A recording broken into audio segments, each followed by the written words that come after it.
No, Tom, after all this time and all these, trainings, competitions, and all the grinding that we have done on our bodies and Mhm. mentally, physically, um, tell me, what is the things that you think that you kept, that they are the good things for you, and also tell me the bad things that you in a way regret or you would have wished not to do when it comes to lifting weights. For me, I think life, like I said to you, has been good. Life has gave me what I want. When it comes to bodybuilding, the good things that I can remember is the experience, the people that I met throughout my career, the people that I compete against, the people that motivate me to pursue a dream that I had since I was a child. The negative side, like everybody else, my injuries. I still lifting.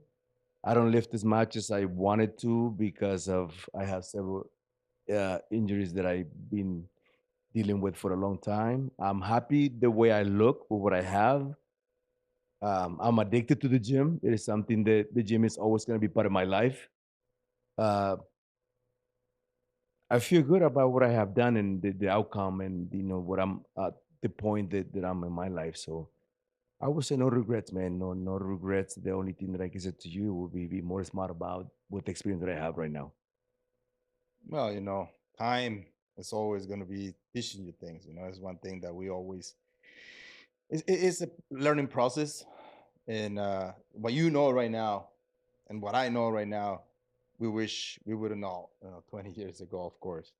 But for anybody or everybody out there that is listening to us, that is taking a minute to see what we talk about, it is very important to listen to your body, to learn, or to try to learn as much as possible.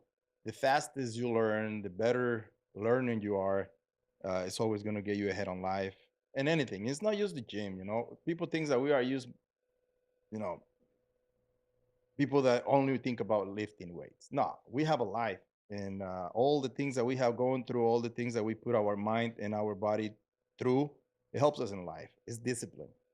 We learn how to have discipline. We learn how to put a goal ahead of us, and that works on anything that you do in life. Like now that you are an actor, Mhm. nobody ever told you, or how many people actually told you you can't do it, and now you work for it. You got it. You are there, and now that you are earning a name, earning a place, now that people start being aware of who you are and what you have become more than anything, because nobody gives us nothing.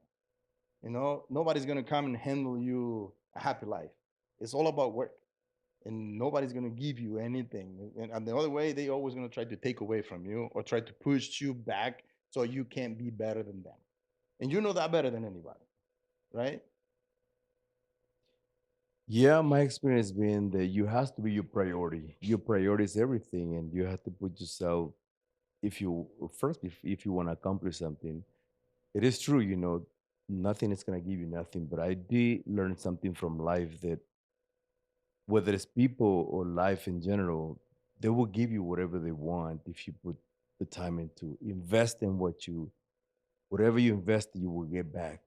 It That's the law of life, I believe. That's the way nature works. Well, one thing that I also learned too is that life gives us not what we want. Mhm. Life is gonna give us what we work for. Nobody's gonna give you nothing. And if you sit down and cry about it, well, you're fucked, basically. It's nothing about. It's all about mentality, push through, and learning that the more that you work on yourself, and then you put things that don't matter, all those distractions out there, phone, media, on our case, relationships or whatever, Mhm. they're always going to be on the way. They're always going to be on the way, because this is a solo sport. It's your life, it's your journey. You need to live it the way that you think that works for you, instead of trying to fit people's agendas. And that's basically what we're trying to do here. You try to mentally be there, be sharp, or at least tell people or try to explain to people. Mostly men are the ones that are actually going to agree with us. I don't expect any woman to agree with what we are talking about. But as a man, you always have to learn how to be independent, how to be dangerous, how to be disciplined. How always you need to be what you always, you have to acquire what you admire. We all had heroes when we were kids, but that hero didn't get there just by wishing things. Put the work, make things happen, get up early, work harder than everybody else. Make sure that you do the things the right way. If you don't know, learn how to do it and do it right and do it better. And I think that that's basically what we need to do. And that's what we are talking about. And that's just based on everybody that I know, that I hear, that I'm being living on these 50 years that I have of life.